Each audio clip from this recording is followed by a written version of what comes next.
my advice to them was you need to be almost more professional off of your bike than you even are on your bike. What people don't understand is, like, say you're going to pitch someone a show. You say, these are the riders that will be there. And you put your the Instagram name and the following so Yep. that they're like, oh, we're going to get more eyes on our event if we hire this team versus that team. Yep. And if they go on their Instagram and you're fucking cracking 40s and then hopping on your bike with no helmet on and flip Yep. flops, they won't book you the show with that team.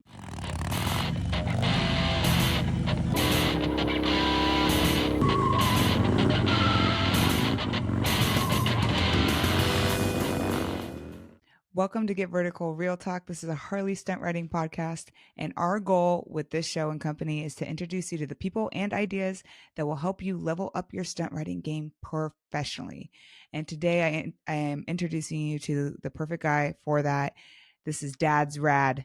Christian is a super professional stunt rider, and he does multiple shows a year with the Highway Heathens in Canada, and now he's taking over the Highway Heathens in the States. I'm super stoked for you to listen to me pick his brain on how to get stunt shows and how to be a more professional stunt rider. And we also go in how to balance your life as a parent and a stunt rider.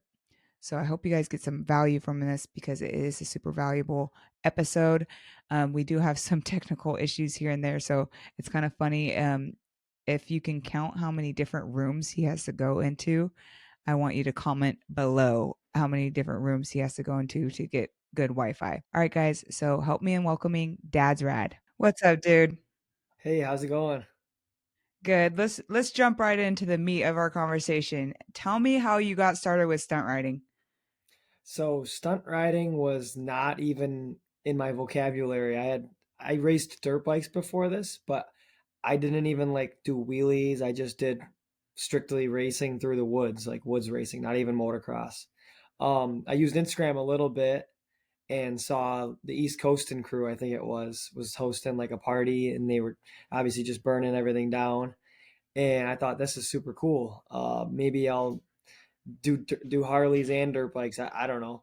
So I spent an entire winter building a Sportster that was not even designed for stunt riding yet at all. Like had spoked wheels and everything. So it was a full build. And then I got done building the bike, and then I broke my heel on my dirt bike at an indoor track. Like I don't know. It was like right before my first son Oh, was going to be shit. born. Yeah. So I think it was a month before he was going to be born. Oh, my gosh. Yeah. So he was born. I had a So you broken couldn't even heel. work or I anything. have a stunt Sportster sitting in the garage, and my wife's watching me crutch around with our baby and thinking, what is he going to do with that bike now that when he gets better? So, anyways, I got better and I went out there and I tried to learn it, and I only do little baby wheelies and all that kind of stuff.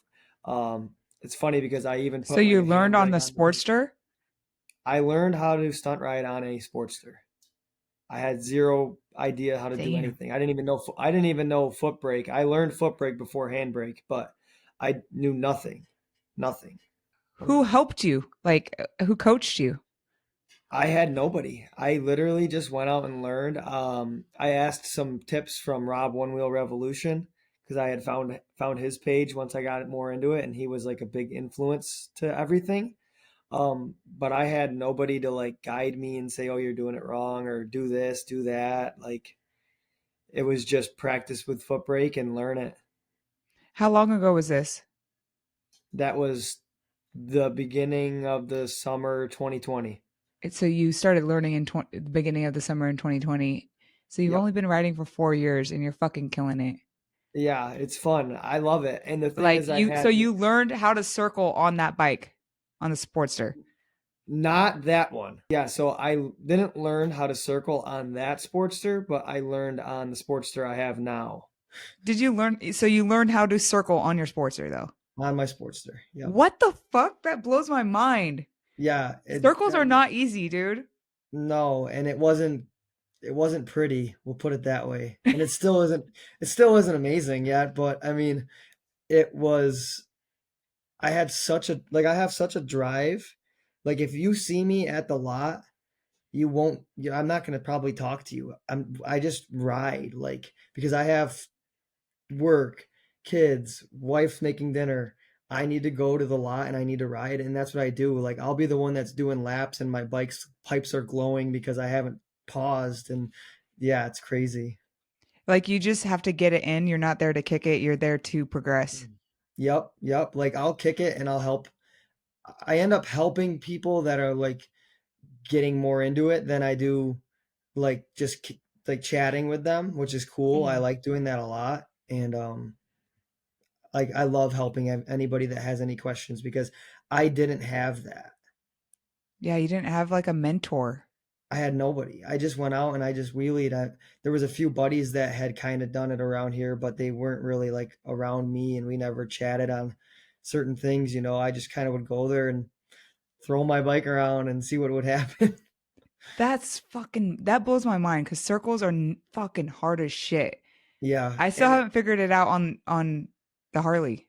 right. Well, yours is a bigger bike too, the Dyna, but I never circled the Dyna. I want to. I have a friend that has one, and I'm gonna see if I can do it this year with I him. mean, if you could circle the Sportster, you're gonna be able to circle the Dyna.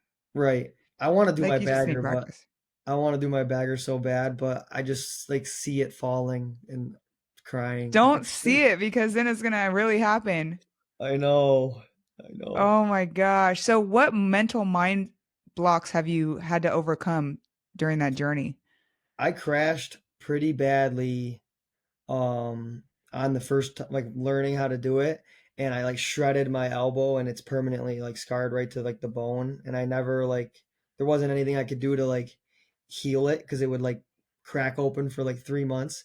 And Oh, so like sick. me sliding under the bike and getting like against the road for that long, like that was the hardest thing to come back from. And I didn't even really get like hurt per se. My bike did pretty bad, but Mhm. I could not like drop back for the longest time after that because yeah, I hadn't scraped yet.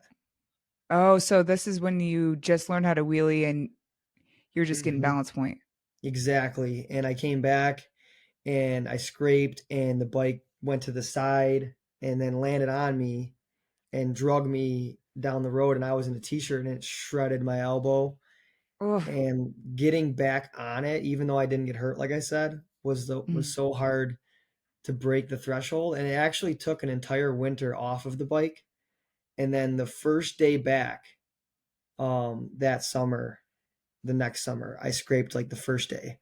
Yeah, my first summer back from that injury, um, I went like all winter, like envisioning what I wanted.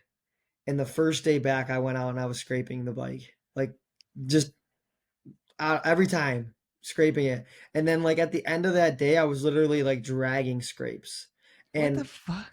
I know in one day, and I don't know how it even happened. And like everybody that was there at the lot was like going nuts and like crazy. And I literally like dreamed about this to like my friends that were there, like dreamed and like envisioned it, and then it happened. So it's whatever you really like tell yourself you can do. Like if you limit yourself, you're never gonna.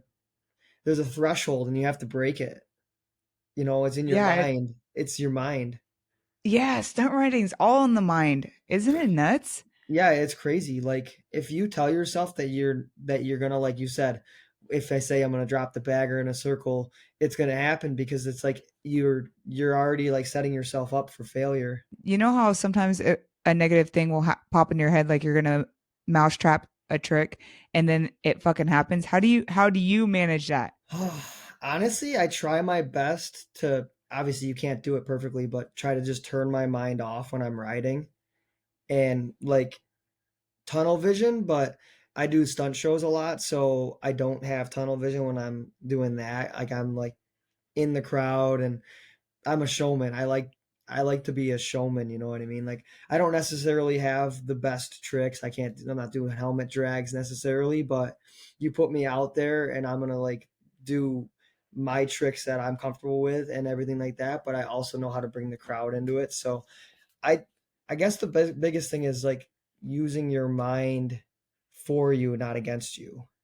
And it's Yeah. hard to explain it obviously because unless you do this, you really won't grasp the whole concept of it. Totally, totally. You can't overthink shit or it fucks you up. Yep. It's the same with probably most any sport, like Hmm. football and baseball and all that kind of stuff. It's like if you see a 90 miles an hour pitch coming at you, are you gonna retract and like, or are Yeah. you gonna Or you're swing gonna at it? lean Like, in. Yeah, yep. exactly. Hmm. Totally. So you do a lot of shows, and when I first initially found you on Instagram, something that stuck out to me about you was how professional you are comparative to other people in the stunt scene. Hmm. What do you think that thing is that makes you more professional comparative to other people? Hey, what's up, guys? I hope you're enjoying the episode. Real quick plug, I want to invite you guys to our online wheelie coaching course. This is exclusively made for Harley riders. We created a 3-stage progression method that is guaranteed to teach you how to wheelie. This is for day one learning riders. It's broken down from day one all the way to balance point. With this course, you get our exclusive members only Get Vertical app that makes it easier to access while you're at the lot practicing. You also get to join our Facebook community where we have a group experts in there all ready to help and other Harley stunt riders learning from each other. You'll also get invited with online group coaching with Bruce and I, where you can ask us direct questions about your progress and any struggles you're having. You can sign up at getverticalcoaching.com. Link will be in the description. Anyways, back to the show. In the beginning, it really wasn't that. I think that's what kind of shaped it. I had I guess you could say like a run in with the police at a certain time. And then I ended up not stunt riding for like 6 months because of it. And my wife wasn't like on board with it after all that. And so I retracted from everything. I think this was 2022. And she realized how depressed I was without it. I even sold that bike, that first one that I had, How much time for did you take off? 6 months. Yeah, that's a long Yeah. time. Yeah. And I was the most depressing 6 months I've ever had.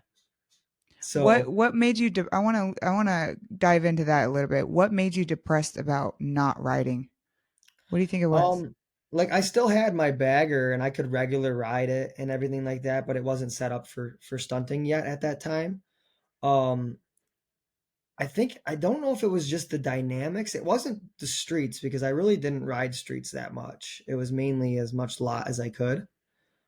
Um, but I was missing that dynamic of like doing the wheelies or like accomplishing a trick and carrying that adrenaline or like excitement into the next day.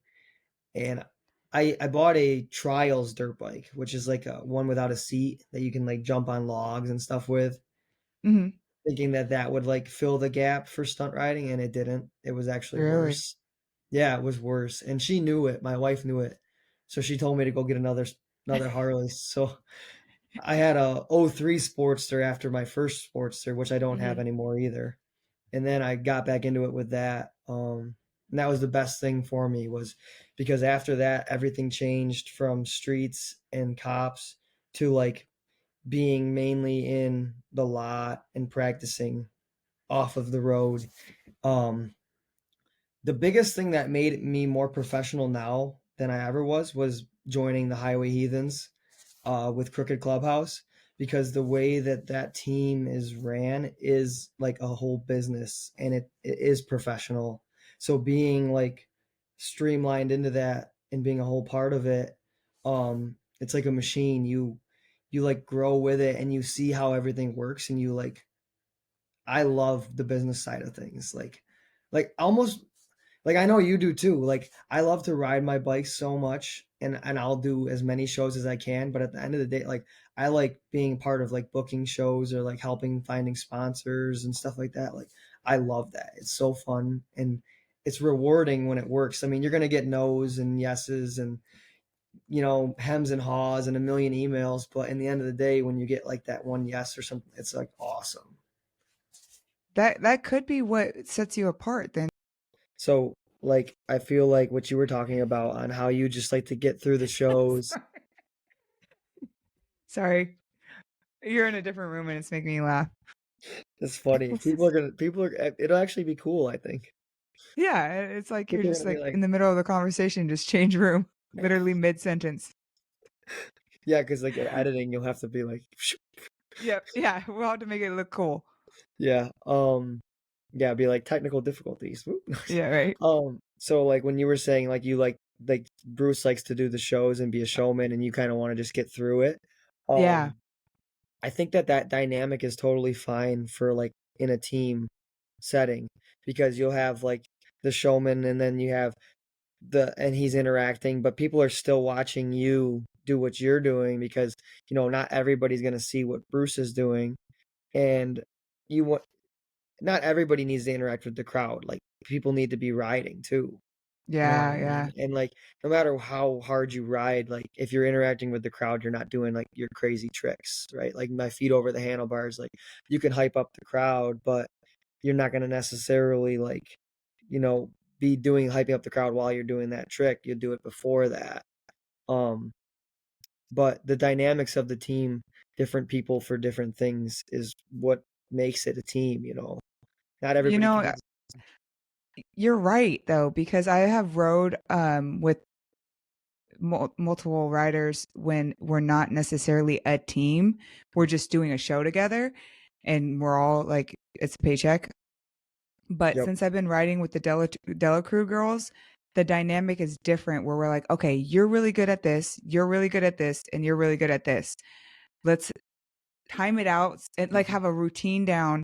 And at the end of it, we're always all like, fuck yeah, we did such a great job. Yep. Whereas, and I have no idea if that's just because all women versus when it's with, I'm usually with men, but it's not like that when it's not a team. Mhm. Yeah, so that's exactly it. Like we have guys that like to burn tires off, the one guy on our team, his name's Nick Slenderman, and he loves to just roast tires. Like he'll pop his tire before the show's even like halfway Oh through. shit. And then we have like Liz and I with the Sportsters. So we'll go out together with the Sportsters and and then I'll go out on my bagger, and Pat can do hand drags and tandem stuff with Liz because they're on the team together. Hmm. So like it's cool. We can pick like kind of like you said, like you're good at this, you're good at that. Pat and I can drift together really well.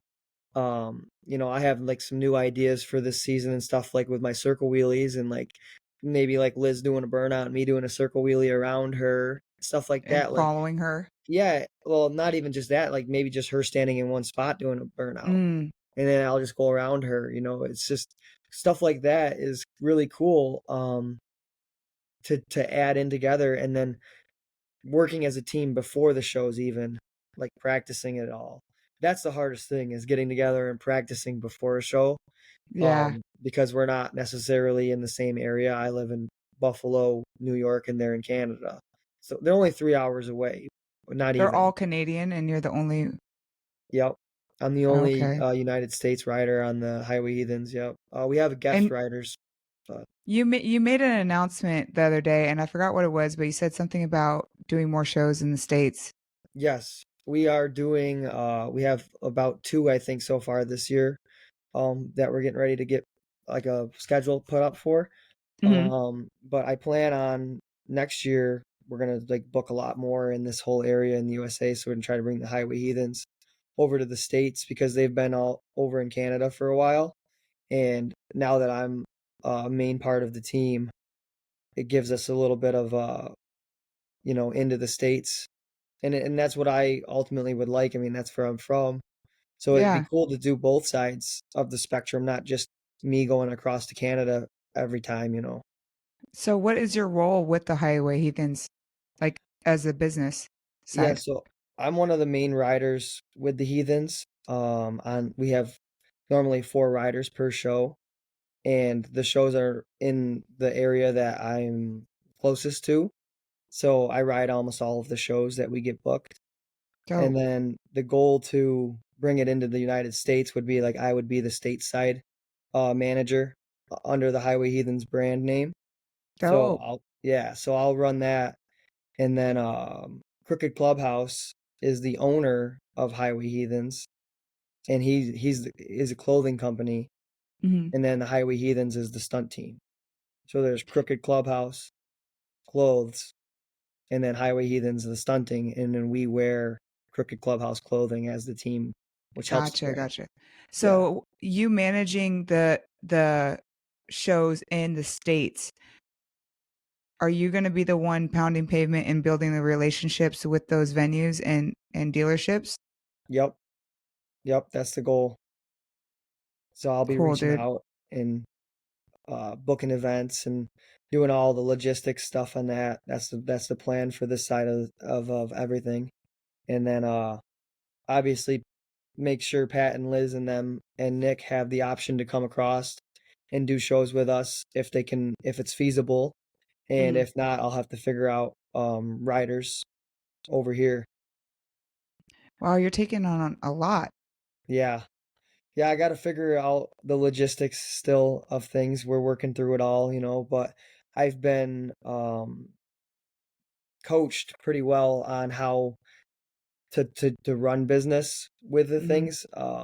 So that's helped a lot because I didn't really know how to do that at first necessarily, or how to like broker a show or get this and get a sponsorship to like help us properly.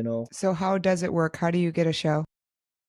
The first thing that you have to do obviously is to reach out to your dealership or whoever you're looking to do the event for, say a car show or dealer, and you want to just see if it would even like fit that event. Like sometimes if it's an old car show, they're not going to want you burning tires, or if they don't Mhm. have the parking lot for it. So, there's a few dealers near me that it wouldn't make sense to have a show at their dealership because there's nowhere to ride. That makes But sense. so that's like the first step is finding somewhere that's reasonable. And then the second step would be build a relationship with the event manager and like the people at the dealership. It's better if you know them already, Yeah. but most of the time you don't. If you're trying to, what I mean, you're not going to know who you're talking to necessarily right So off the how do you build that relationship? How do you get in with them? bat. Definitely start with a phone call. I mean, emails are normally the best way everybody says to reach them, but you're not going to get know their email address until you talk to them. Yeah. So Like if you want to talk to, the person that you need to actually talk to.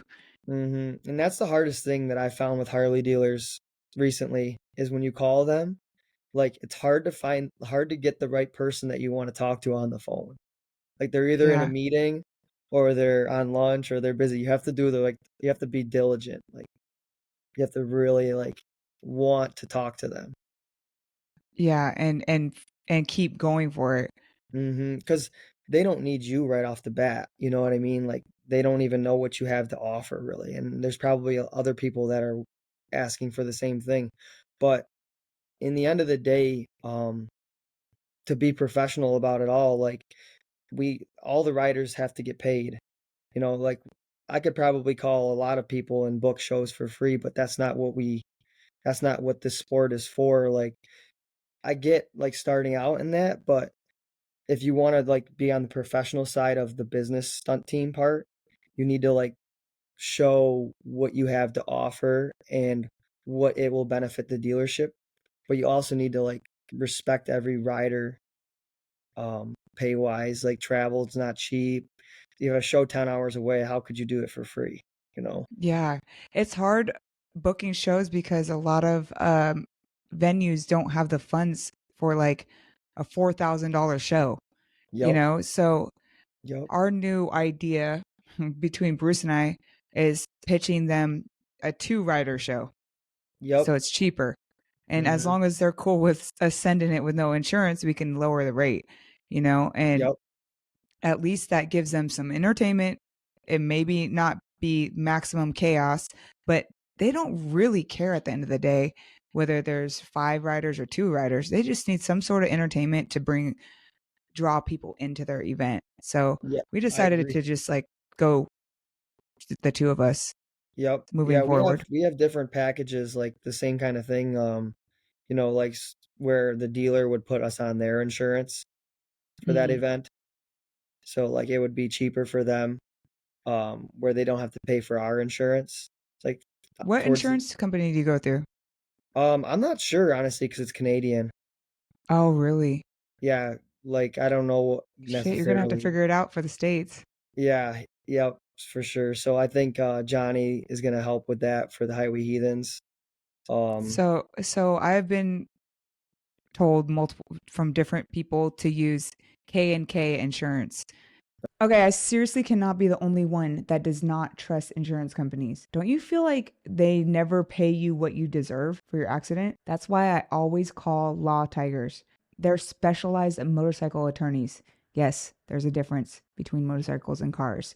That's why you need to call Law Tigers because they are the experts and you are not. And what's dope about them is you don't have to pay anything out of pocket. It comes out of your settlement. So if they don't get you paid, then they don't get paid. And the best part is once you call them, they take care of everything for you. You don't have to think about it at all until you're signing the paperwork saying case closed. Don't let these insurance companies screw you over. Call Law Tigers and tell them that Drea sent you. If you're local to Arizona, call my boy Jay. I'll leave his info in the description below. okay.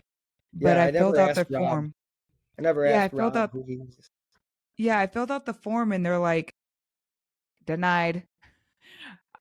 I know. Well, I told them that our barriers are going to be just the fencing, the 4-foot fencing, Yeah, and they denied me. So I'm like, okay, so what do you want me to write on this thing so that you can actually approve me? like concrete barriers, Yeah, which even is like, yeah, like impossible to which is do. probably not going to happen, but as long as I could say I'm insured, I suppose. Yeah, But they're not I going to mean, cover shit right. Well, that's the biggest if problem, and something goes down. that's what I talked with Rob about.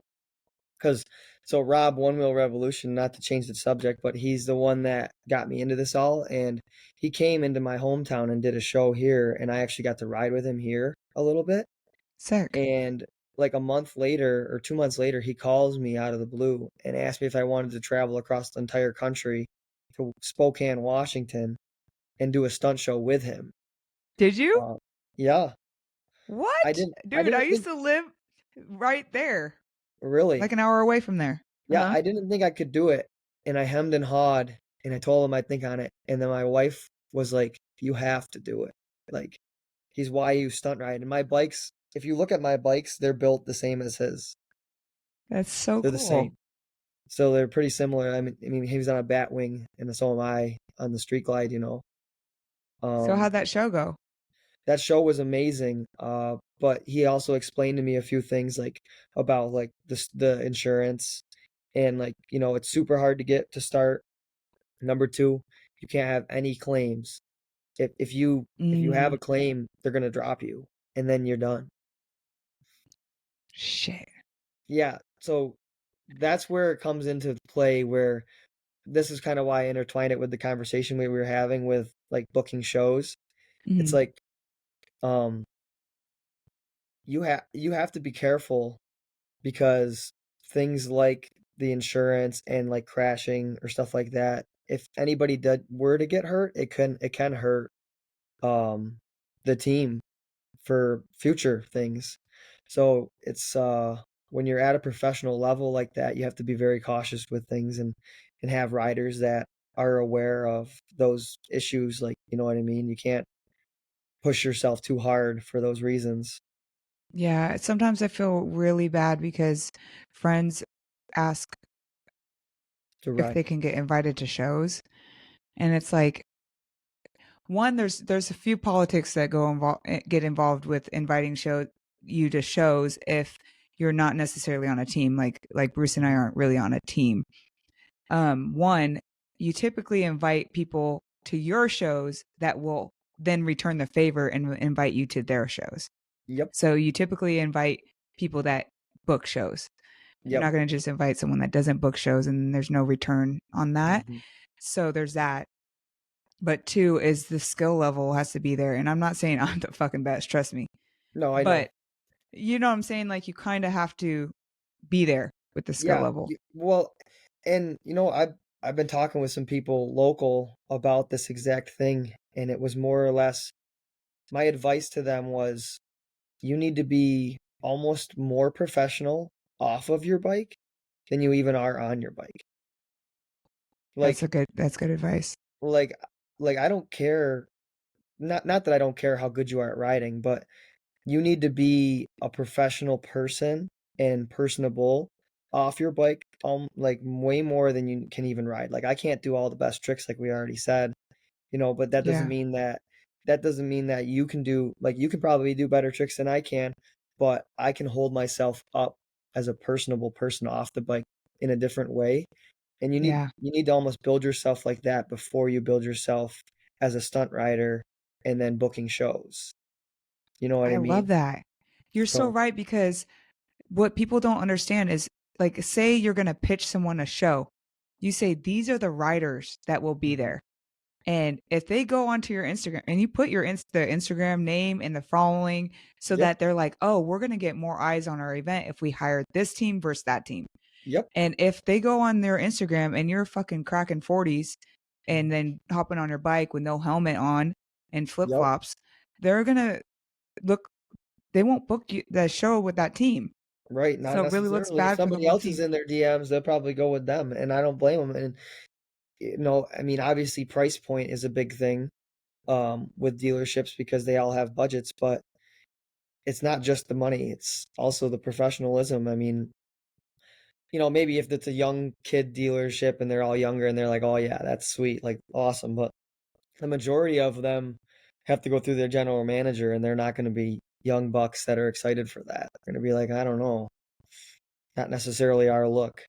Yeah, they want to uphold a certain image Hmm. and their event needs to be at that level if that's the image that they want to uphold. Exactly. And, you know, when we were talking about booking shows in the States, it's cool me being a dad and doing that too. I mean, my kids aren't old enough to stunt ride yet, but my oldest son has done like a little bit of like appearances in the shows with his electric Harley bike he has. Mhm. Um, and so maybe within the next 5 years, if we can keep everything rolling the way we are, and I foresee us being able to do that, it would be cool for him to like join as a young buck, and it would be That'd be really cool because sick. that's a whole Well, different ball game for dealerships. to bring families. Yeah, and you're like, yeah, my son is part of the team. He Mhm. rides with us in the shows. He doesn't necessarily do the tricks on the big bikes with us because, for safety reasons, but he is a part of the aura. He starts the shows and he does some things at the end, and bring your kids, bring your family. Like it's not just us hooligans that you guys look at like on Harley's burning tires. Like my Mhm. kid's here. He's 6 years old and or 5 years old or whatever, and he's ready to ride and he loves this stuff. Yeah, well, you see, like the pole and stunt team, and they're super well rounded and so entertaining to watch because they have the roll bike, they have the go kart, which little Harley rides and Mm-hmm. or drives, and she gets on her Stasic, and it's cool to watch because there's more things going on than just chaos, you Yeah, know? just back and forth, back and forth. Yeah, Yeah, back and it's forth, like back and forth. it's a dynamic. It's like Hmm. a layer. You're like, okay, we're gonna ride, then we're gonna bring the kid out, and then we're gonna ride again, and then we can bring the kid out again, and it's like you're not just like, all right, we're just gonna go do our 15-minute show, and and then we're gonna park it and sign posters. Yeah, Like you actually have a storyline, yeah, you yeah, know, and which and is it's a full event. yeah, exactly, and that's what people want. I mean, that's what I would want if I Hmm. look at when I talk to dealers or talk to anybody that might be interested in something, I look at them like it was me in their position. Yeah. Like I don't want like I don't talk to them like I'm a stunt rider. I talk to them like I would want to be talked to about doing something like this or booking something like this because most of the time they don't really necessarily even know what comes about when you say, "Oh, let's do a stunt show at your spot." They're like, "Oh, what does that look like?" Or how much space do you need or you know. Yeah, well, I think it helps that you actually know what value you're bringing. You know you guys could bring on a good dope show, so Yep. it's easy, you know? Hmm. Yeah, that's it So exactly. The Highway Heathens is in my opinion, from looking at everything the way I have been with business, is a very professionally ran business.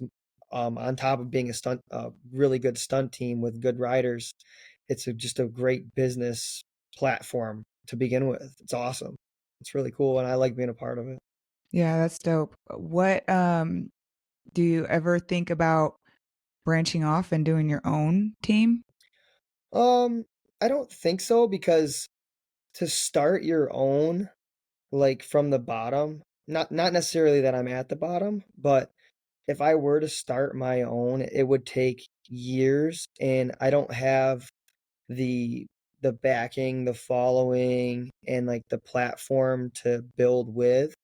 Like if I were to reach out to some sponsors, I mean, on my own without the whole collective of the team, I don't necessarily think that they would do what they do for us as a whole team as they would individually for me. You know what I mean? I mean, I'm not short selling myself I'm on not, saying that, no, I don't believe but that. yeah. I don't believe But that I for a guess what it second. comes down to is like it's like starting your own business from the bottom, which Mm, it's not easy to do. And I don't yeah, have I, enough. I, I think the sponsors would back you in a minute. Yeah. They are You're good for an sure. It's extremely good writer and you're super professional. And They wake you up. 1 second. I'm sorry. My internet wouldn't work. I'm doing a podcast for my stunt riding. is that your mom? Yeah. Okay, I'll go in the other room and see if it works. This is the only room the internet worked in. I'm sorry. A new room change? Oh no. Oh no, we're getting kicked out of the Wi-Fi room. Let's see. We're going 21 minutes strong. I know we were doing good. Maybe it'll stay. All right. I don't even know where we're at. But dude, we didn't talk about this yet on this video. But you're doing all of this stunt riding and these shows and this traveling and competitions all while being a dad of three boys, Mm-hmm. all 5 and under, 5 years old and under. Yep. How the fuck are you managing it and balancing that? Oh, it is super hard. It really is hard because like my wife and I, we've tried when I was doing the main shows last year, my youngest was like almost too young to come to the shows. It was more work for her to come to the show with all the kids than it was fun. Like she likes watching it and everything like that, Yeah. but so she would mainly just stay home with the kids. I would travel to the show, like leave really early that morning, get to the show, set everything up, ride, and then drive back home and be back home that same day. So that was my like balance. Do you know what I mean? To stay within the threshold. Instead of staying the night in a hotel and dragging it Yep. out longer than it needs to. Yep. Yep. That's what Bruce has to do too when when he goes solo. Yep. I'm So like, it was no, a lot. your ass is coming home the same day. Yeah. It's a lot though, It's a because you're beat. oh, so beat. So beat. And that's just it. It's like you have to you have to figure out what you can like there's times where I pull over and have to sleep on the way home, but I'm still coming home. I'm on my way. Yeah. But my wife is the biggest supporter of it all, and without her doing what she does, like it would be impossible for me to do it. Yeah. I can imagine. I mean, we've had conversations about it before. I know she's Yeah, yeah. there's I definitely know what times. she's going through. So 100%. you have a queen, dude. You really She's so do. good. She's so good, You- and like I said, she supports it all, and it's nice when she does get to come. Like we just did the indoor shows in Canada, and then my Mm, mom watched the kids for us, and she came, and it was just her and I, and that was like the best because she doesn't get to do that much. I wish we could more, but the kids, yeah, because she probably can't even pay attention to you with all right, 3 kids. right, and then She's I'll get just to wrangling talking, them. and then I'll get to talking after my show to everybody, and then the kids are running around, and she's still taking care of them, and I'm, you know, like in like my zone, and Yeah, it's too much work, and so she ended up just staying home last year for almost every show. Um, I but don't blame her. this coming season and like for the future, they're getting older now, so it's a little bit easier. So the goal is to like set a certain amount of shows where they all come to it. Um, it makes it a little harder going across the border to Canada too. because Oh, if with the she kids. goes, yeah, if she goes without me with the kids, we have to sign a whole like notarized note that she's Oh, allowed you're to, right. and With the because you don't have the other parent. yep. I know what So you're talking about. so that makes it a little That bit of a is hassle crazy. too. I Well, you know. just picked up a new Sprinter van with your Yes. sick car seat setup, the triple car seat setup. Are you going to take that to the shows and let them just hang out in there as much as possible? Yeah, that's I the know your goal with the youngest van. probably isn't old enough yet, though. Not to hang out in the van necessarily, but we got like the TV and everything in there. And when my wife, if my wife comes, like they could use that. We could set that up a little bit better for everything. But if you're doing stunt riding, I recommend a Sprinter van or Yeah, a van. Like that is the best thing that I have ever done ever. Like I had a truck best before this. purchase. Yeah, I had a truck. We went to Daytona 2 years ago with it. It was $1,100 in fuel. And then I went to Daytona in this van last week, and it was $600 Was in the fuel. truck diesel? Yeah, What the fuck? Really? yeah, it was an F-350. Yeah, Power Stroke. Damn. And it's basically a garage. I love it. I love Dude, my bikes do they stay in the van almost all the time because the kids wreck them in the garage. oh really? Yeah, like I came home one day and there was like black scratches all on my saddlebag on my bike because the kids were ramming their car into it. I'm like, Oh no. You're like, so now F they my just they're life. just they're safer in the van. You could thrash your bike all day at the lot, but the kids destroy it even more. It's so true. That's like literally the most true statement ever.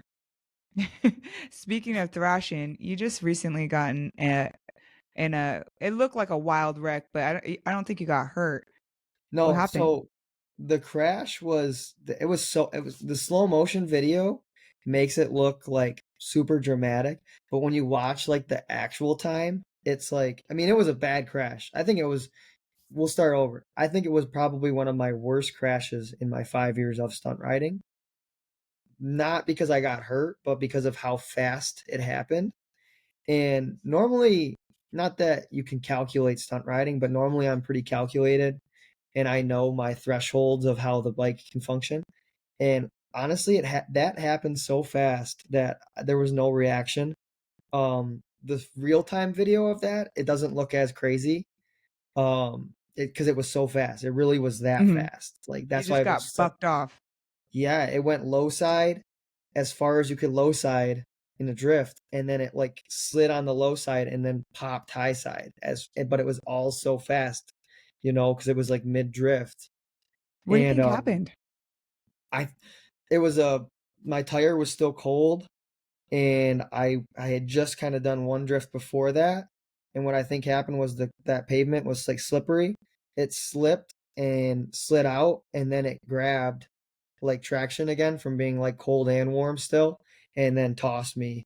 And what happened was I got so deep, I think I let off the throttle, and it, high sided at that Oh, time. because you basically turned off the bike. But what I did in the video, if you look at it, which I don't know how I did it, but it goes to show how when you become like more into the professional riding, like when to bail. Hmm. And like you can see I like shoved myself away from the bike in the slow motion. And I don't even know how my brain had enough time to like think to do that. The only reason why I fell into the tire was because my foot got stuck on the crash bar. But Oh shit. yeah, yeah. I mean, crashing is definitely not recommended in the professional level of things. But no matter what, and no matter how good you are, it's going to happen. Um, you want it to happen the way it did for me, on a closed course in the middle of the course, not hitting the fence. I'd rather see a crash like that go viral than I would somebody crashing weaving through traffic. Yeah, Okay, so speaking of helping newer riders with like bike setup and tips, you gave me a super hot tip about a tire that is good for drifting, burnouts, and wheelies. Can you share that? Is that a secret? no, it's not a secret. I love the Shinko 777. Almost nobody likes that tire. Like they all talk badly about it because they think it's a transmission killer, or you can't drift with that, or you can't do this or this and that. I run 50 pounds to 55 pounds in the Shinko 77 on my Sportster, and I can do Larry's, tank wheelies, anything you can do with the higher PSI, where everybody thinks you need lower PSI, and then it's not the case. Like you could probably I bet you could put 100 pounds in that Shinko and it'll still come up in a wheelie like a dirt bike. Well, it's crazy because as soon as you told me that, I was like, it fucking makes sense. You get a Mhm. sticky tire and just put a ton of tire pressure in it. Then it's sticky when you need it to be sticky, Yep, but it's still hard enough to slide. break loose and slide, Mhm. Yep, which yep, I still haven't tried that yet. yep. And I can't be the only one that like I didn't learn that on my own. That was definitely a Rob One Wheel informational. He What was other very secrets do you have? You have to share it. oh What makes secrets it to easier to ride? I think the biggest thing for me, and I give anybody that doesn't have it props, is like crash protection on your bike. Like if you have like even if it's just factory ones like the rear bag bars and the front round bar, like when you have crash protection on your bike, you literally can ride like a whole different person because you're worried about yourself, but you don't have to worry about the bike. Yeah, And that's what you just spent months building, and all of your totally. money. So you think that's the most important part?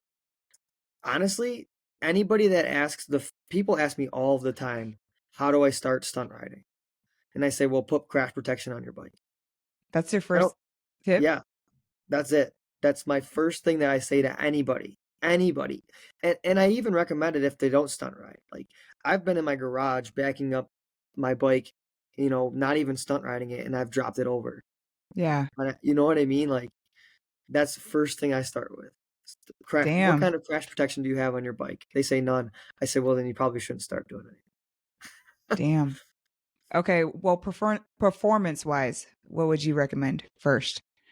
Hmm. Obviously, a good clutch. That's one of the biggest things. My Lever, bikes are clutch all. lever, What's that? clutch lever. Yeah, clutch lever and the like an easy pull is the best way, whatever one you desire. And then your plates can be stock. I had stock plates in my bagger for 32,000 miles in like 4 years of stunting. I just changed them. Damn. You Yeah, must have which been is getting insane. arm pump or you're really strong now. Yeah, well, my Just in bagger this has muscle. hydraulic clutch, so cheating. Oh, okay. That's another thing. It's funny. A lot of people say you can't stunt ride with hydraulic clutch, and I've been doing it on my bagger for 4 years. Bitch. Well, anyone that's listening, if it's choppy, it's because we keep losing each other, but we're going to get through this podcast because this is a good one. Yes. So after you competed in that competition, like a few days later, you did drifter cross. No, actually, I did drifter cross first. The day before Oh, that, drifter cross was the one day. one day. What the fuck? Okay, so tell me about drifter cross and what your thoughts are on that because that's super new. I absolutely loved drifter cross. Like that was that was my first competition I've ever been in. I've never done any competitions like that. I've only just done shows and on my own.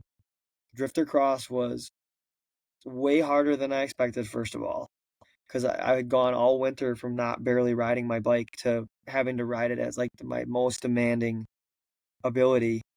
Um, but the event and the way they held it was so professional, and I loved it. Like I would love to do it every time they do that. It was so cool. So, what was the difference between that traditional competition with the 2 minute runs versus like drifter cross? The competition was more like the stunt comp was more just like I guess it felt more like us being hooligans and like our actual stunt riding, like where like the bones of it is. And then the drifter cross was like uh strict professional like competition, you know what I mean? Like More um organized? yeah, it was organized well and it was like a cut and dry thing. There was no being a showman had zero percentage to do with it. It was just time. Whoever could get around the course the best time. You know what I So mean? there's Like no style opinions. points. No style points. or no favoritism, because Right. you Yep. know there's favoritism out there when Oh, there's opinions for involved. sure. 100%. And rightfully so. It makes sense. I understand why. But I mean, to an extent, obviously. But this was just you get zero style points. It was like your riding that's it. If you can ride this course and do 29 seconds or 40 seconds, whoever gets the fastest wins. What'd you get? Oh, honestly, I don't even remember. Like, I think my fastest one was in the 40s, and like the winner was like 30 or low 30s or something like that. But the bagger, I used the bagger, and I don't know, I had a few bad run. I was really rough on myself with that event, if I'm honest with you. Like, I had arm pumps so bad, and like I knew I wasn't riding like how I can ride. Like, I know I can drift, but since you like are under the gun to do a certain way in a certain amount of Yeah, times around the cone, like it wasn't just like when you go out in the parking lot and drift whichever way you want. Like you that's had to not a do it freestyle. right. You had to do it one rotation around this cone, a half rotation to the left this time, to the right that time. Hit the How do you jump. even Or remember that? well, we didn't at first, and then they did chalk. I was Oh, like, okay. yeah, I said we went around the course and they were talking to us about how we had to do it, and I'm like honestly, I can remember things. I can't remember that. I told them, and they were like, "Yeah, you're probably right." So then they got chalk and they did arrows around, and then they would do like a full arrow around the cone, which meant you had to do like a full rotation, or a Mhm. half arrow, which was like the other rotation. Um, right and left, so you're not just going to the left. Damn. Yeah, it was a it was an awesome event because it was challenging, and that's I think what made it really cool. Like I liked that. Did you feel under pressure to perform? Like, did you get nervous? Because you're not nervous when you do shows because you're having Not at fun. all. Right. Not at all. I'm never nervous doing shows for sure. I love doing shows. Like I look forward to that. But this Mhm. definitely made me nervous. I think it was more or less because you were under pressure. And the And there's a timing clock. thing is yeah, like one little mess up around your drift or like if your bike hiccups or something like you lost your time. You weren't gonna win. So what made you hooked to doing drifter cross and wanting to do every single one? Like, what do you mean? Like you just said you want to hit all of them. So what Oh, what made you oh yeah. addicted? Why would I want to go do all the drifter cross? Because of the way they like held the event, and and I like the competition part of that because it's like I know I could do better, Mm, you that's know. what So it hooked was like you. it's like you want to like it's like learning a new stunt like we talked about. You want to Mhm. like get that trick, and then when you get it, it doesn't like satisfy you. You got to go do something different. And it was the same thing with that. It was like I knew I could have rode better in that, and I didn't win it or even place. But like if I did it again, who knows? Like I feel like I could do. So have you been practicing drifting then? Like Not really. controlled drifting with cones and shit since you got back? Unfortunately, no, because it's snowing. But Oh, damn. That sucks. yeah, That so I haven't sucks. been on the bike much at all since Florida. My wife wants to move to Carolina. Really? She's like, we got to get out of this winter. The kids are too young. We're not gonna go anywhere, but we would Yeah, love to if you live move. down the street from your mom, stay there. I know. Trust Trust me. me, dude. And her mom too. Really? Oh, yeah. Yep. See, then you can rotate the grandmas. Yep. We do. They're very helpful, luckily. Well, I need some advice. Yes. So now that you have two different types of competitions under your belt, we're starting this new thing called the Get Vertical Stunt Games. I don't know if you saw our video I on it. did, and I love it. What do you think about it?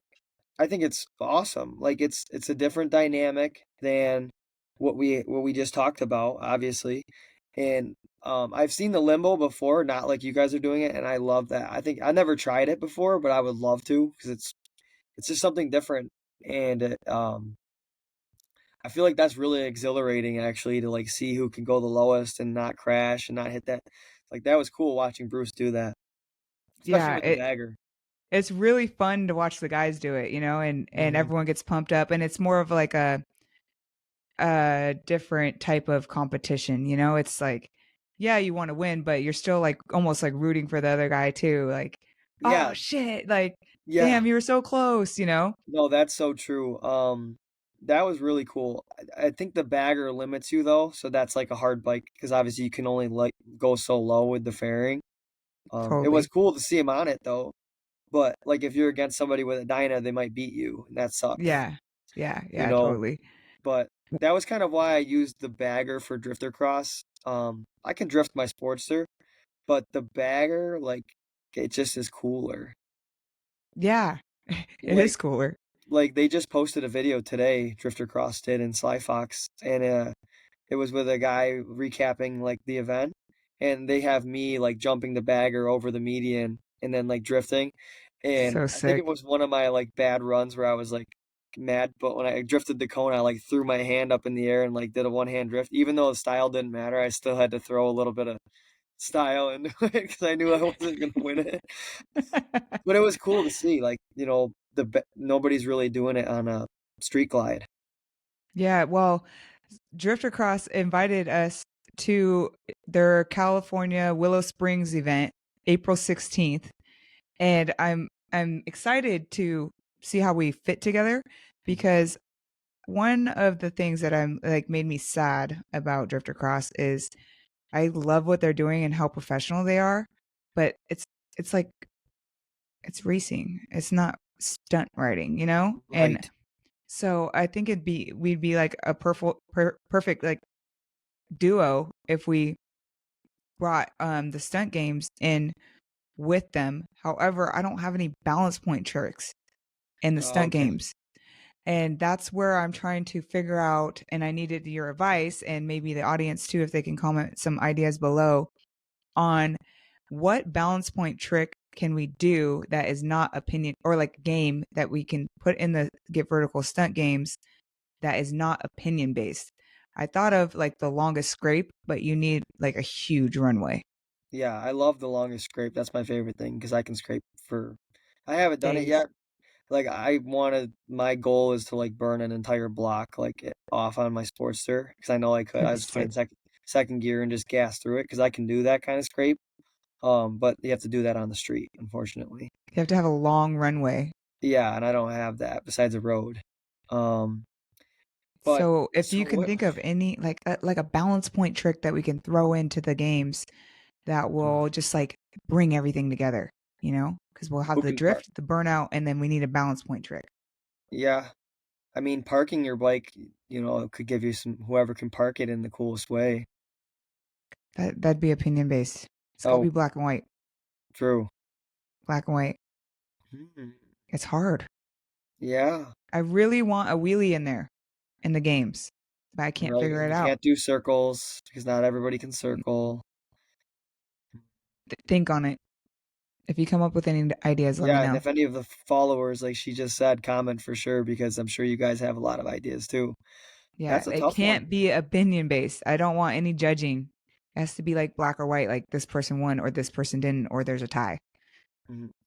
You could do like who can scrape in this circle on chalk Like hit and it.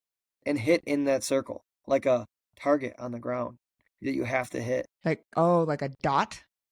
Not maybe not a dot Or we because can like make, yeah, and then like a bullseye. yeah. If you can scrape yeah, if you can I feel scrape like in people that, would hit it. And then what? Then where do you go when people hit it? Because people hit fire make it smaller. like really small, like this. I guess you'd have to do it like that. It would be cool if you could use gas for it, but it would take a while. Oh, you got an idea. Because then Yeah, you know you hit it. Like just yep. do a little squirt. And if But they spark well, it, no, necessary. I actually maybe that won't work because I've scraped and missed the gas, but my spark kind of stayed around and then caught the oh, gas still. hmm, Yeah. you're onto something though. Yep. That would be cool. You're onto Yeah. something. Or you I need gotta like to hit a Monster Energy can or Red Bull can or something. scrape a Red Bull can Yeah. and have it stuck to your scrape plate Yeah, because it's like, like Jason Britton and them, they do like stoppies through the cans and stuff like that. and land on it. But yeah, or land on Oh, it. yeah, yeah, yeah. I know what you're saying. Like, yeah, stuff like that's cool. Like you could do like a wheelie like through a course, kind of like, but that's hard too. You have, That's like hard, not yeah. every. Yeah, that's a really tough one. That's a good question. We're gonna have to see who comments below on that. Yeah, because I there has to be a wheelie trick or like some sort of game that we can do that's not a run because I don't want to do runs because that's all opinion based and that hurts feelings. I don't know. Right. I mean, you could do like park your bike and then like let it go and spin around behind it, and then whoever can like catch the bike without it falling. That's fucking hard. That is hard. It's hard as fuck. I It's know. got to be obtainable. Sheesh. But I so want to try that trick, by the way. yeah, that'd be sick. I'll be looking for that. Mm-hmm. That shit's Sporty for sick. sure. So what are your thoughts on handbrake versus foot brake and competitions? So I think in competitions, you should have a handbrake for a competition. Like I we'll start with this. I learned how to stunt ride with a handbrake on my bike, but not I didn't learn how to use a handbrake before I learned how to use a foot brake. I learned foot brake first. I had a handbrake on the bike, and that caused a lot of controversy around here. But I didn't even know how to use it. And then one day I got pretty comfortable on foot brakes, so then I started to try to play with the handbrake after never using one ever. Mhm. And now I love it. I like it a lot. I don't use it as a crutch. I still know how to use foot brake, and like I'll wave at the crowd with one hand and use foot brake and stuff like that. But I necessarily didn't hone in like helmet drags or anything like that with foot brake. Well, Just like I love the foot brake tricks are sick, but so once sick. once you have a handbrake on your bike, it opens up so many other tricks that it's like Hmm. you don't really care to do the foot brake stuff, you know? Exactly. Sit And downs that's are just fun though. I love them, and I don't do them enough. I think the biggest thing with me on my bagger It's is hard to I clutch have, up. yes, so many issues. Even if That's I do a why knee knock, it comes up easier. Like I could seat balance the heck out of that thing, but it's the biggest bike they have. Mine's not even a street glide. Mine's actually an ultra limited, which is like oh the shit. biggest touring model that you can get. It has liquid cooled radiators in the lowers. If you look at my bike, I have lowers on my crash bar in the front. Like Uh-huh. nobody runs the bike that I'm running. Like, I it's have a secret mod for you. well, yeah, Yeah, for the bagger. You for want to know? liquid cool. No. To wheelie it, Okay. put jugs of water in the bags, like the big Yep. jugs. Yep. I believe that. I feel like that probably definitely would work. 'Cause if you put somebody on the back, it comes up fine. Yeah, we did it at the last show I did because I couldn't clutch up Bruce's bagger, so he threw two jugs of water and like one in each bag Yep. and made sure that they're full, Yep. and it really fucking helped. Yeah, like some old like apple juice bottles or something. That's smart. Yeah. Yeah, Yeah, that's try really it. smart actually. Or Yeah, like because sandbags or like rice. yeah, it actually would work better too because the saddlebags don't flap around then, Oh, you're right. Yeah, you know. yeah. The the biggest thing with my bagger is if I have a Shinko on it, I can normally get it, but the normally on the bagger I don't run. I run whatever I can get for free. The Sportster, I always put a brand new Shinko on the back, no matter what. Even if I burned it off that day, like the next day I have to have a brand new one on there because that's the only tire I'll run on the Sportster. That's expensive, dude. Yeah. Luckily I run a Sportster front tire on the rear of my Sportster. You do. A 130 front on the rear. What the fuck? So it's Why? cheaper because it's way Oh, cheaper. But also that makes sense. for circle wheelies, the skinnier, I found Mhm. I can dip way better because it's not Mm, a fat tire. Like I'm worried on my yeah. bagger. My bagger's the big wheel bagger. So the Uh-huh. tire's like as wide as a house. So like how do you break the threshold to even go for a turn where like Bruce's and everybody else's is the skinny tire. So it's easier to kind of Yeah. to turn, you know. Mine wants to go Yeah, I could straight, see that. but I could see that. yeah, It's gonna so take a lot more. You're gonna have to bring it back further, huh? yeah, and lean it harder. Like break the Harder. threshold. Yeah. Do you use your clutch in a circle? No, my Sportster has a recluse clutch in it. So it's auto. Oh, what the fuck? So I can literally come to a dead stop with my Sportster Uh-huh. and not pull the clutch in. and it won't stall. What the fuck? That would fuck Yeah, me up. so I turned the idle. I didn't like it at first, if I'm being honest, but now I absolutely love it. And I've even reached out to them to maybe like work together on something with it because um, I can turn the idle up and it keeps the clutch engaged, and then like you can literally like the bike can't stall. Like so you can just use the brake to hold you back, but you don't ever have to use the clutch. In a circle? Yeah, yeah, the bike Wait, just like explain that. My brain farted. so like the bike like the clutch never like disengages. You know what I mean? So it like the bike can't stall. Where like at a low idle bike, and Hmm. if you go for a circle and you like don't give it the gas and the clutch at the Yeah. same time, like the bike will stall and come down. Like my Uh, bike can't stall. Like it just keeps pulling. So what as long as the? you can control it, it'll keep going. Do you like that? I didn't at first, but now I absolutely love it. Do you don't Love get it. your brake finger doesn't get tired? No, not really, because I set the idle enough to where it like doesn't overpower too much. See, I never circled the Harley, but on my street bike, I really like to. I didn't like using idle because I felt out of control. Yep. I like to Yep. gas it, but Bruce is the other way. He likes using idle, and he doesn't like using gas. Yeah, I've noticed lately though, to be honest with you, that the lower idle is easier and then using It is gas. easier It is. So I've been because kind you of can playing with control it. it more. Yeah, in Daytona, um, just last week, I did some of my best circles down there with a lower idle and just kind of kept burping it up around. And so I'm kind of feeling that out more and getting Yeah, comfortable. just like right in the middle of right when you might stall it, you just blip the gas and bring it right Yep. back and keep it in that sweet spot with the gas. But if it's idle, you're literally just fighting it with your brake and Yep. But that was the thing with the recluse clutch is like if your idle's too low, the clutch will want to go into like clutch neutral, which means the bike can't stall, but the clutch isn't engaged. So then Mhm. if you give it gas, it like kicks the clutch back in and it's too much. Oh shit, dude. So if you raise the idle to the proper amount, it keeps the clutch engaged, but you also can't stall the bike. You know what I mean? Why So it's why did you choose that bike? that I traded my '03 Sportster for this bike and it was absolutely clapped, but it was like on its way to looking like Rob One Wheels, just kind of like not in a good way when I Mhm. got it. Yeah. Um, so and he was actually with me in my hometown the day I got it. So he saw the bike and was like kind of gave me pointers on what to do to it to make it nice. So Mhm. I tore the entire thing down when I got it and it's totally different now, all new everything pretty much.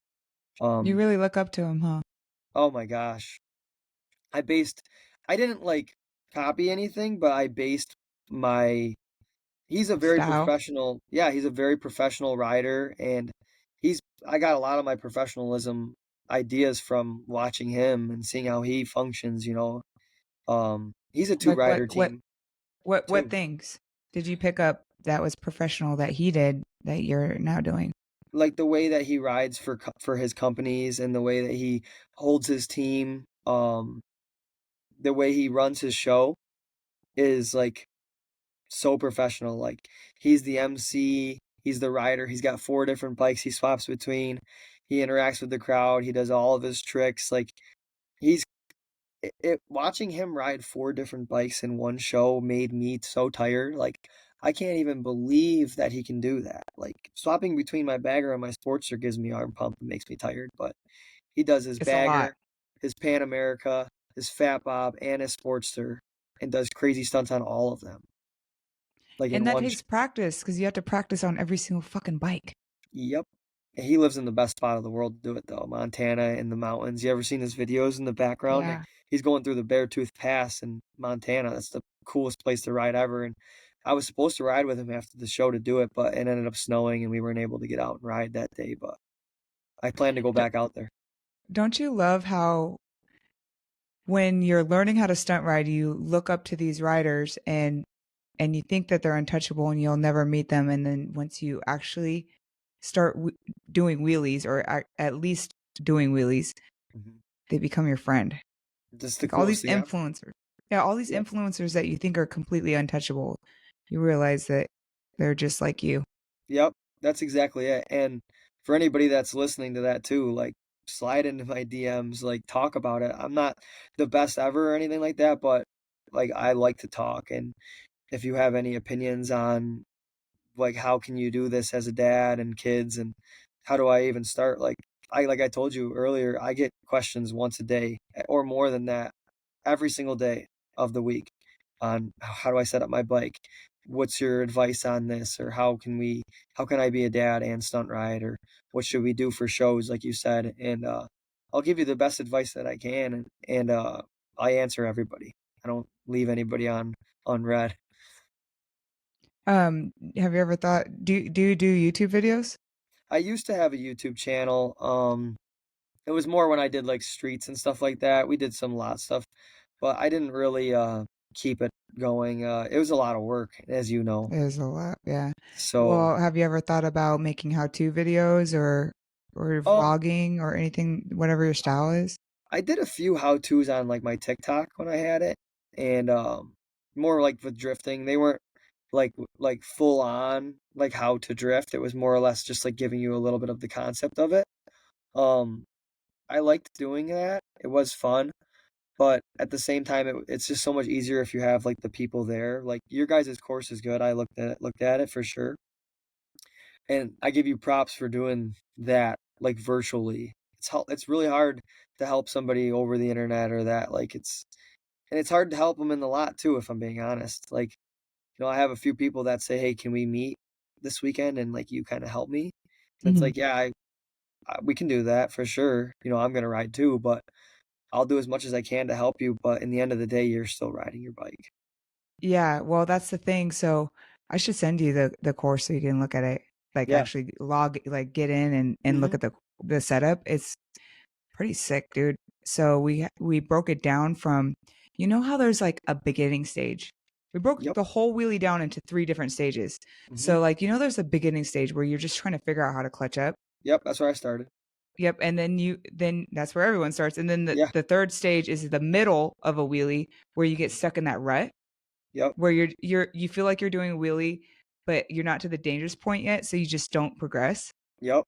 So there's that. And then the balance point part where you're trying to learn side to side balance and The understanding hardest part. balance. Yep. So we broke it up into 3 different stages. And then in each stage, we have drills that they have to practice.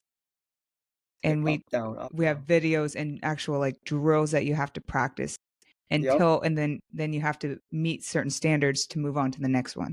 Yep. And then we Yep. have pictures on like where you need to be before we move on to the next one. And then we do like group live coaching, which is cool. Yep.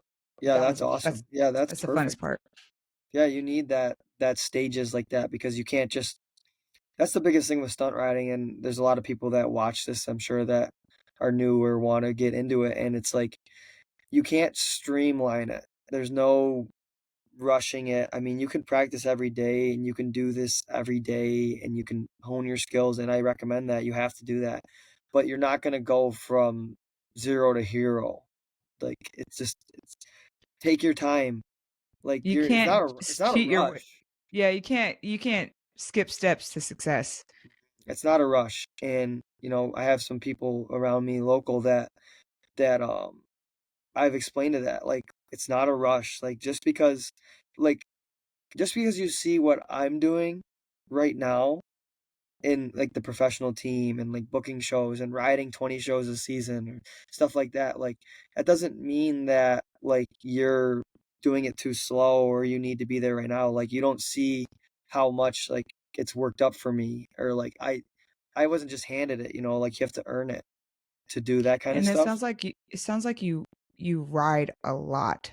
Like Yeah. with your riding work ethic, like how you said you go to the lot and you don't take breaks, you just go. Yep.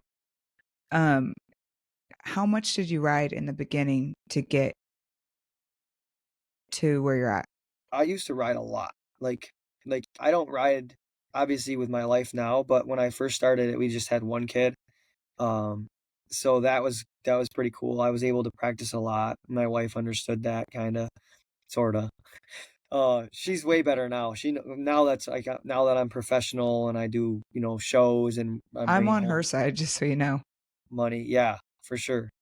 It's So, fucking hard. yeah. So in the beginning, it was just like I was always riding, like, with my friends, and I was going to like the city and riding there and doing this and practicing at the lot as much as I could. Like how Um, many days a week? it was every weekend, so two. Really? Yeah, but it was like 2 solid days. Like it wasn't So like you're just naturally fucking good.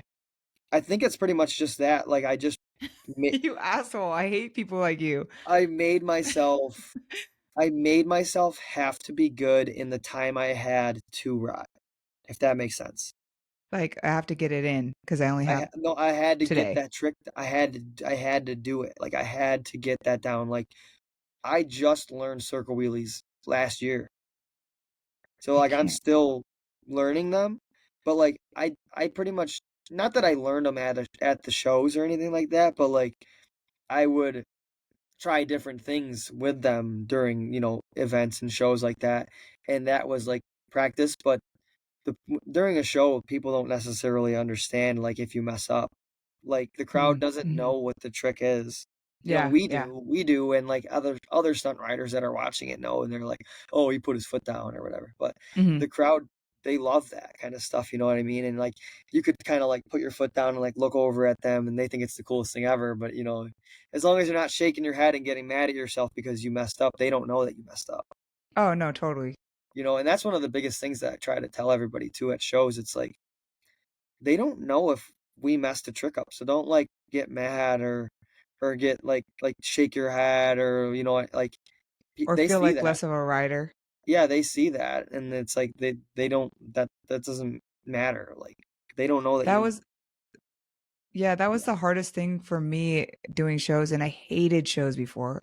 I still don't absolutely love them, but I hated shows before. I almost like fucking refused to do it because I always felt like I couldn't ride to the best of my abilities, and I felt like a fraud. I see what you're Because saying. Yeah. you go there and you're like, you don't know what pavement's going to be on, you don't know what the Mm. conditions are going to be. Then you're in front of a huge crowd, and elevation's different. Like everything's different, Oh depending yeah, on where you're riding. And it's like not it wasn't fun. for sure. So when I did that show with Rob, it was in March in Spokane, Washington. It Mhm. snowed the night before. Were you sweating bullets or what? We were supposed to ride the night before, actually. They ended up not. We were gonna They go ride canceled it? out in the snow. Like Oh, shit. he was like, "You think we can do this?" And the event manager was actually like, "Ah, we'll just wait till tomorrow," which we're glad we did, because the next day it ended up drying and it was fine. But like that's what you just said. Like you don't know what you're gonna end up riding in. Like I've had a couple dealers that I've been talking to, and they were like talking about like maybe doing like something in September.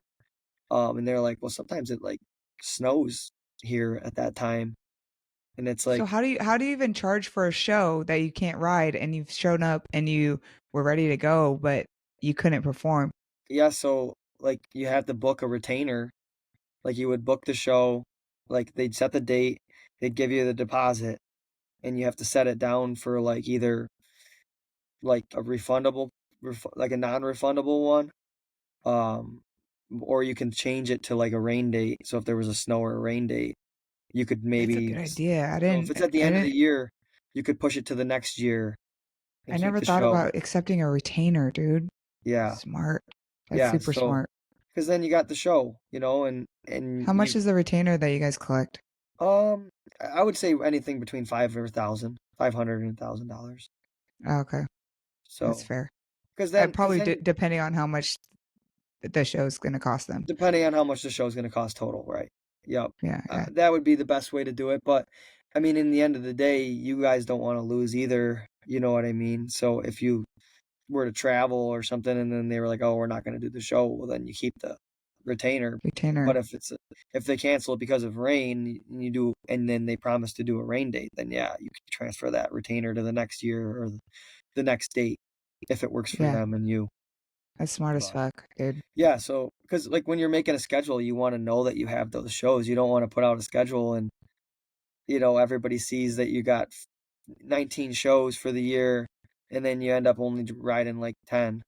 which is Yeah. fine, which is Yeah. fine if there's a reason, but like if you just like talked to somebody and they said, "Oh yeah, we're gonna do a show," but they didn't actually like finalize that you were gonna do it, then like you Mm. could get a bunch of people excited in that area and then maybe not end up doing it. Well, not only that, you're not accepting a show somewhere else that you could be riding at. That too, right? Like somebody say you have a show tomorrow, but somewhere that somebody said you were gonna do it, but the dealership, a different dealership offered you to do like a 3-day weekend one that same date, and it's like, oh man, we should probably do that one, you Yeah. know. So that's S- where it's like first come, first serve. So you're if you're doing like around 20 shows a season, you're making a lot of money off of this shit. Yeah, it was nice. I mean, so yeah, that's what's going to that because like I'm not just a stunt rider for sure. I make money You're a doing stunt professional. riding. Yeah, you're a No, I professional. mean like not like day to day, my real job. Like I don't just stunt ride. Oh, oh, oh. Yeah, so my day job, I'm actually an industrial electrician Monday through Friday.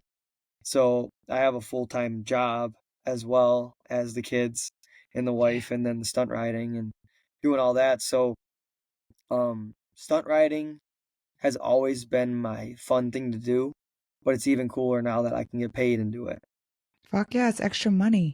Yeah, it's extra money and normally either I'll, you know, reinvest that money into the bikes or normally my wife gets a significant amount of my riding money, which makes it easier for her to let me go. And Yeah, that's I mean, either way fine. we're married, so it makes sense, Yeah. but that's like it's helped a lot with our with things like last summer there was like a bunch of things like we were able to go on bring the kids places or do extra things, whereas if I was at um like my full-time job for all those extra hours, like it would be different where I could go for one day, do what I like to do, number Mhm. one, get paid to do it, and then, you know, still be able to come home and do things with the family. It's the coolest thing ever. I love doing that. Yeah, Bruce works full time too. Does he? Yeah, he installs windows. Oh, okay. Yep. That's a good job. Windows are expensive. Yeah, he makes really good money doing it, but we're trying to he just got a promotion and it's gonna be like the hours are gonna be less. Hmm. So we're like, yes, now we can like ramp up this get vertical thing and start doing more. So we can my goal is to make enough money doing whatever the fuck I decide to do with get vertical so that he can stay home Right. with me, Yep. you know? Yep. Yeah. Because he works so much and it's just like you, like hard labor. It's not easy Hmm. shit, you know? Yep. And then he comes home and he's tired and he's spent and he still manages to go ride and load up our Yeah. bikes and so Yeah, it's a props lot. to him for sure. He's even doing more than I am because he's doing everybody's bikes, not just his own and everything. That's cool. Yeah, I mean, it's a Yeah, lot of well, work. It is. There's days. Don't get me wrong. Like everybody portrays on Instagram and that, like how happy-go-lucky and how easy this all is. But like in the end of the day, there's days where I even question myself, and it's like, man, am I like spread too thin? Like, What am I doing? Like, is it? dude, I that goes through my head a lot. And I there's think it's the days. kids.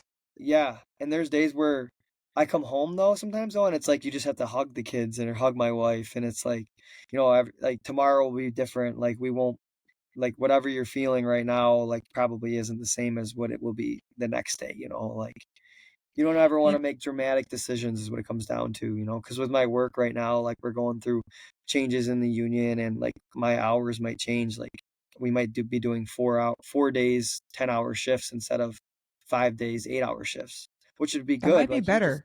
what you just said, we'd have Friday, Saturday, Sunday off. So that would be better for traveling on Fridays and stunting on Saturdays and stuff like Yep. that. So, but like it makes you think about everything. Like when something's changing like that, like you're like, oh man, is it gonna be good or is it gonna be bad?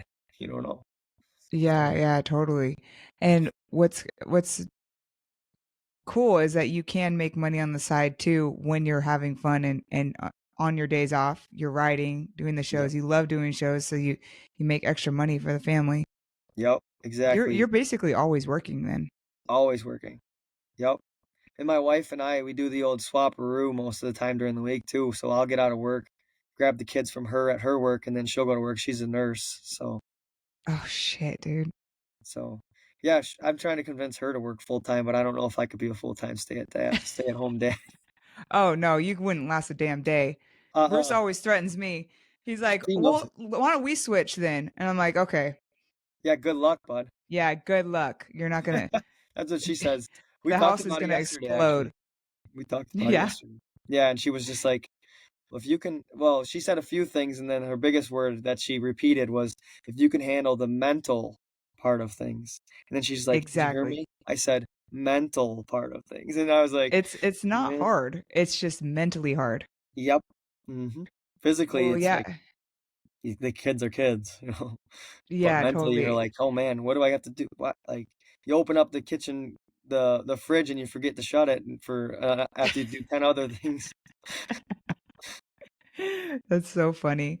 Yeah. Yeah, I'm having a hard time trying to balance this whole, like, get vertical thing because I am working, hmm doing all this shit. It is a job, like, right now, I am working, Yep. and it's pretty much my only interaction with other adults Right. No, and I besides when I totally go get to the that. lot. Right. And when you're at the lot, you don't necessarily even want to talk with the adults. You want to ride your ride. Yeah, and you gotta get it in and go home Yep. to And do that's it. Yeah, homework. right. Like you did today. You're like, "Oh Yeah, yeah, exactly. we're on our way home from the lot. I'll log on when we get home." I'm like, "Geez, you guys are wild. That's awesome So though." that is a blessing though that your wife doesn't stunt ride because when you both stunt ride, it ends up being the conversation of every conversation you have is Yep. riding. Yep. Every Yep. conversation. Which is good. And I guess her and we still talk a lot about it because since she doesn't do it, but she understands like the tricks and I've explained to her everything. So like I'll get something new and I get to come home and like show her the Share it with her. videos that we got and like she's interested in it, which is very good. Like where some people I'm sure might be like, whatever, I'm glad you had fun. But she'll actually like sit down and like listen and, before we had all 3 kids, like, she would actually come out and, like, record it for me and, like, out in front of the house. We did, like, a video a few years back where, like, the kids were sleeping, and I had just learned how to scrape, I think, and I was like, "Oh, the kids are sleeping," and she's like, Quick, get Can we go footage of me. outside?" "Yeah, can we go outside and scrape?" It's somewhere, I'll have to send it to you, yeah. "Can we go outside and scrape?" And she's like, "Yeah, but if you wake the kids up, you're putting them back to bed." And then we go outside, and then I, like, scrape down the whole, like, street out front, and the kids are inside sleeping. It's just cool. That's awesome, dude. You sound like you have a good relationship with her Yeah, and keep that because that's super important. for sure. Yeah, she And supports it, so I support everything she does I too, know how hard it is. Like even when I was on my retirement, it's even though I understand the passion, it was hard to support Right. because Oh, you're I can't even just imagine. yeah, you're just knee deep in kids, dude. And you're like, Mhm. get the fuck home, please. Like, I Yep. can't believe you're riding right now. Like, I'm knee deep in kids and I'm going insane. Yeah, Come get like, them.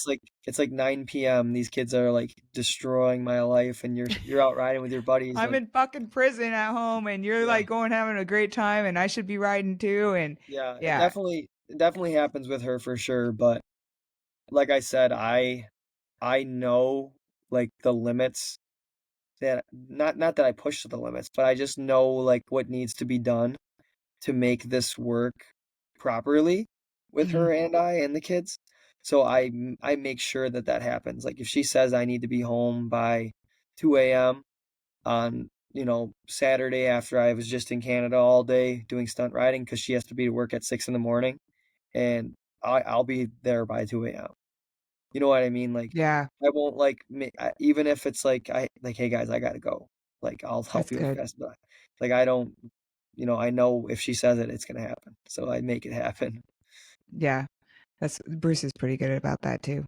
That's good. So, what are your plans when you're too old to ride?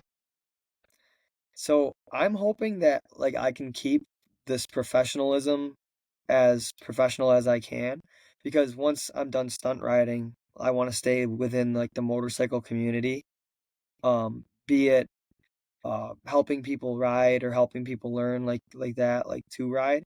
But I guess what I would get at though is like I guess you really probably can't get too old to do this if you do it properly.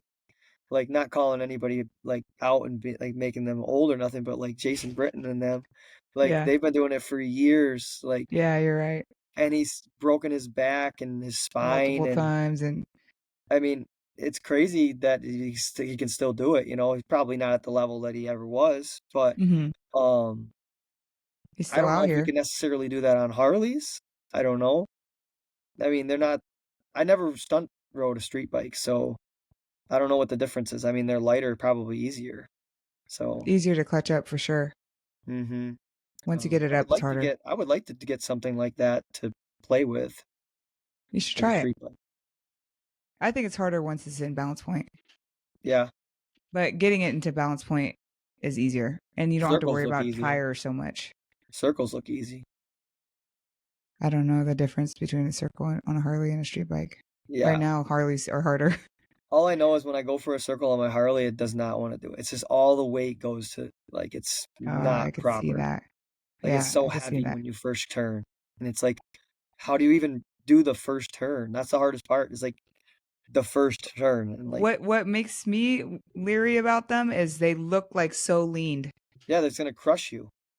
Yeah, and they're It looks like heavy, it's gonna and you don't want to pancake a fucking Harley Dyna or Sporty, yeah. or Like any fucking any Harley. yeah, right. Street bikes can take quite a bit. Yeah, they definitely can. I've pancaked them many times. I wanted to get to some questions from the audience. Yep. Did you send me over yours, all of yours? Yeah, I think so. Yep. The screenshot. I got a couple good ones. So Liz asked you a question. It's a really good question, so I want to bring it up. Yep. Do you find the Canadian stunt scene to be less competitive compared to the States? I think the Canadian stunt scene might be more competitive than the States because of the way Canada is split up is like way tighter. Like so Ontario, like if you look at the map and you look at Canada's like countries Mm-hmm. compared to ours, like we have, you know, a whole bunch of different ones where Canada's just like sections. So it's like Canada's provinces. provinces, right? So it's They're more basically like states. yeah, so it's more generalized in like a certain area, and Ontario is like a really big area of like where our team rides in Ontario, and Mm-hmm. so Toronto and Mississauga is where Liz and them are, and it's very concentrated with people that are getting into stunt riding or stunt riding. Um, in my area where I'm at, like you don't see that. You don't see. There's just people that are just doing it for fun or doing it here and there, but over there it seems like people want to like more into like the professional side of things, which is Really?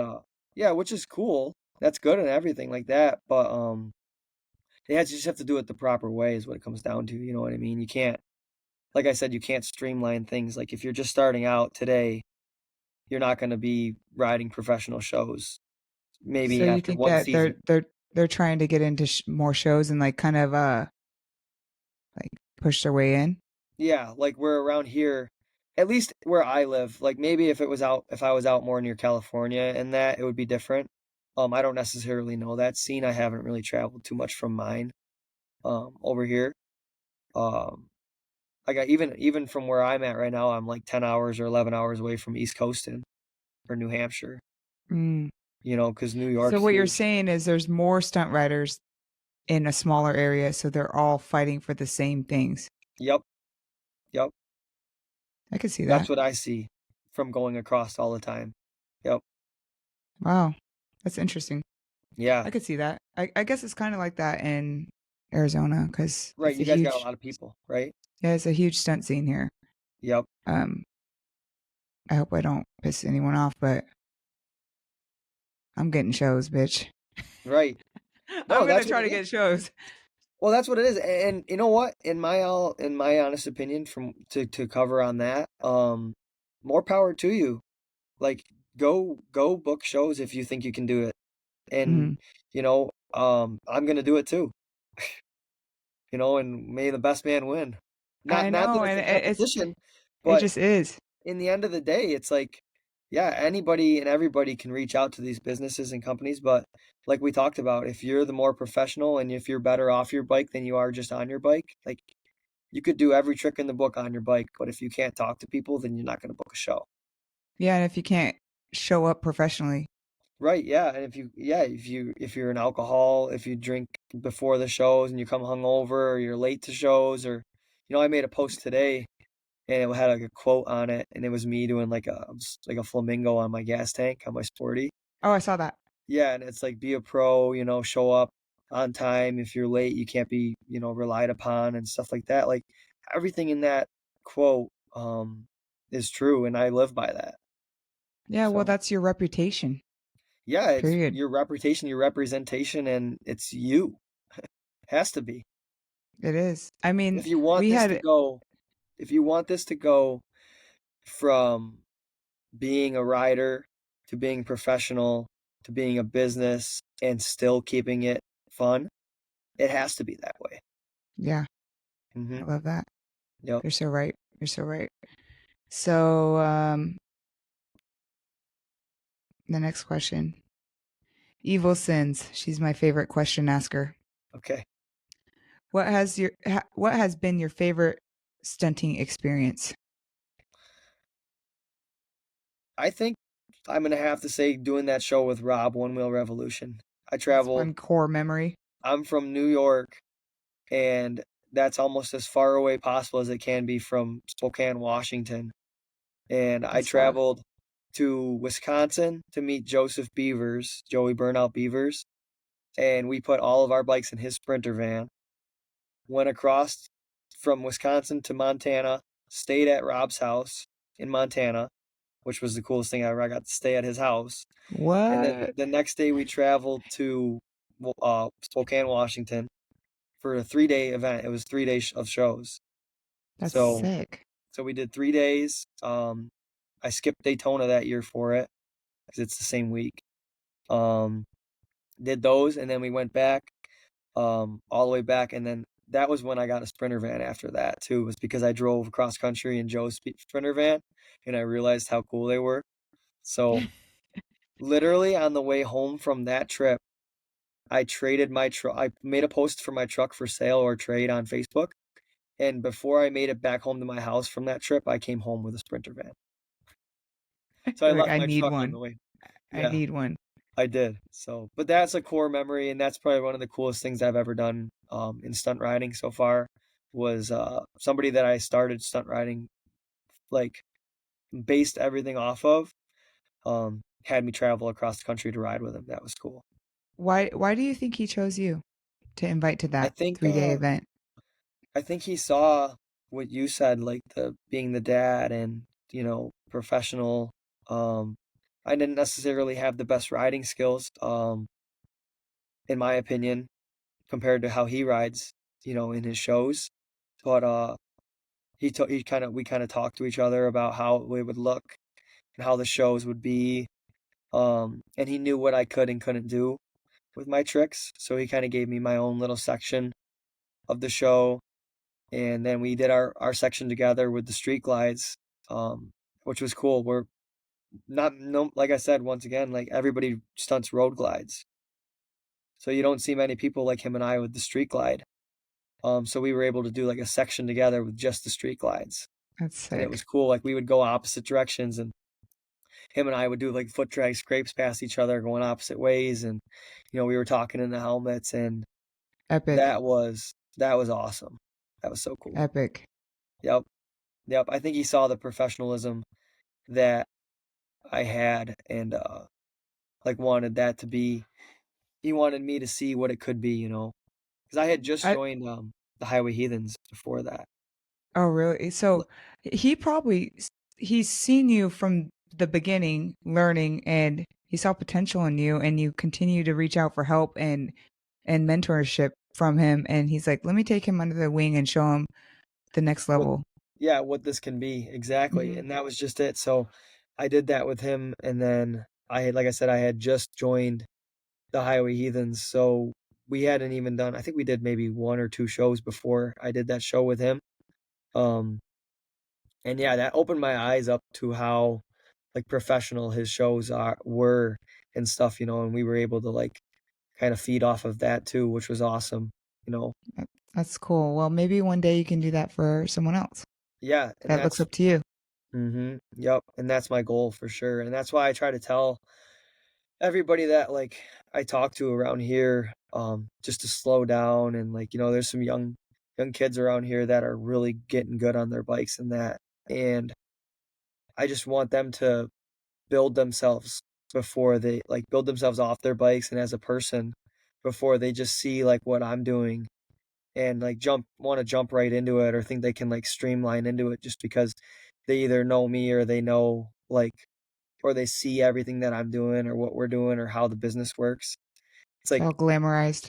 yeah, exactly. Like I want to share with you as much as I can and help you with it, but it doesn't necessarily mean that you're going to ride on the team tomorrow.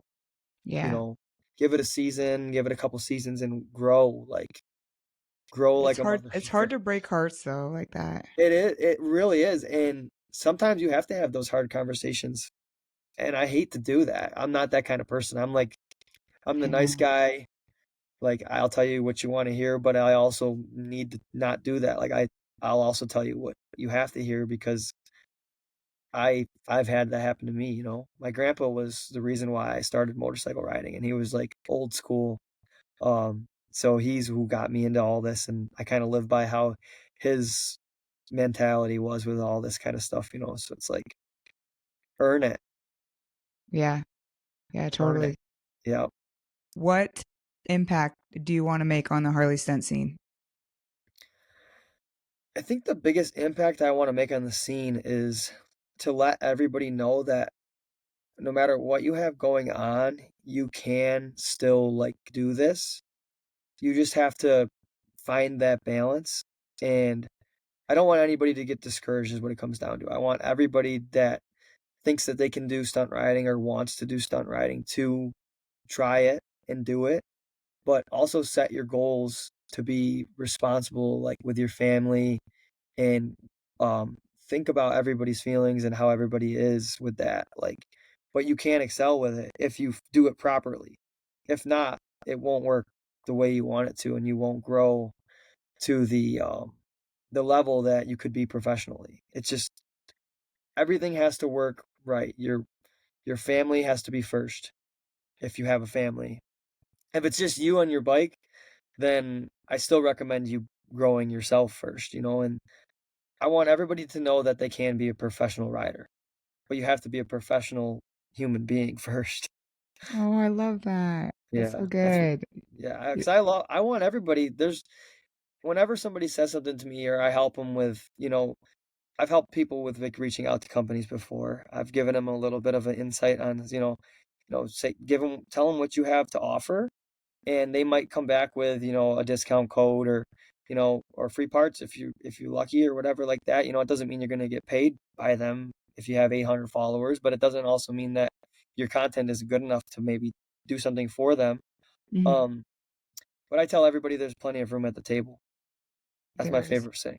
Like, Yeah. you guys can all come sit at the table. You know what I mean? You can't eat off my plate necessarily, but I'll help you.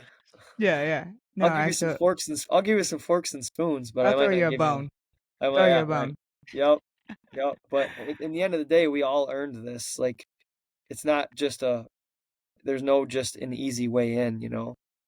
Totally, totally. So And even if you do write a fucking course like I did, it still takes work. It's right. not easy. You don't Like just even if read it someone one does time. yeah, even if someone does follow the steps in the course that we built, it's still gonna take time. Like Yeah, you you're have not to gonna put in the just work. Seat yeah, time.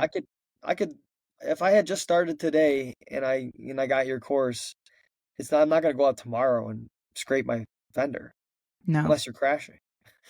Like, Yeah, unfortunately unfortunately, that's just the way it is, and it's with that with anything, like, if you don't know how to ice skate, you're probably gonna go out there on the ice and fall, totally. you Oh, know? it's like that with the podcast for me. I could Mhm. watch all the damn YouTubes in the world on how to podcast, but it's doing it that teaches me Yeah, how to do it. yeah. and not freezing. Fuck my life. I had to throw that in there. Just I know. Well, uh, we made it. We're an we did. hour over an hour in, so I really appreciate you sticking in with me Oh yeah, throughout this whole conversation. I was so pumped when you reached out to me. I was in Daytona, and you were like, "We should do like a Daytona recap," like uh, podcasts. And I told the boys that rode down with me in the van, like on the way home, that we were gonna do it, and they were watching your podcast on my in my van. Um, You sent me a picture of that. yeah, that was super cool. Because I have the TV in the van, and one guy is sitting in the beanbag chair in the back because we only have two seats in the van, three guys. So I was super pumped that you invited me on. So thank you too. Yeah, dude, you definitely gave some value to the listeners, I think, today. And I just love your mindset. And I think you're a great dad and a husband, and you have a beautiful family. And I'm sure your boys are looking up to you every day. And They love it. dude, keep killing it, man.